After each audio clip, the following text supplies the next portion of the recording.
Le Pentagone qui envoie des renforts pour protéger l'ambassade. Des milliers de partisans de paramilitaires irakiens pro-iraniens se sont rassemblés devant l'ambassade américaine. Certains ont même réussi à pénétrer à l'intérieur de l'enceinte. Mathieu Bock, c'est la première fois que les manifestants arrivent si près de l'ambassade américaine. Oui, qui est au cœur de la zone verte ultra sécurisée. Vous l'entendez derrière moi.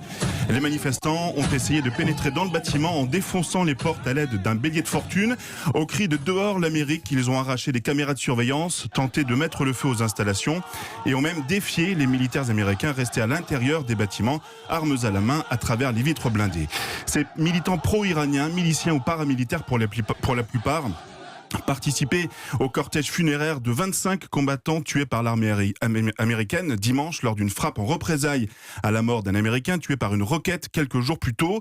Dans leur marche vers l'ambassade, ils n'ont jamais été stoppés par les forces de sécurité irakiennes, ce qui laisse perplexes les observateurs sur le degré de complicité des Irakiens, car les checkpoints sont très nombreux avant d'arriver au bâtiment américain. Les États-Unis ont d'ailleurs sommé le pouvoir irakien de défendre leur ambassade et son personnel. Ils ont également annoncé qu'ils allaient envoyer des marines en renfort. Les États-Unis qui ont affirmé ne pas vouloir évacuer ni abandonner leur ambassade. L'ambassadeur américain qui n'était pas à Bagdad au moment de l'attaque est justement en train de regagner la capitale américaine.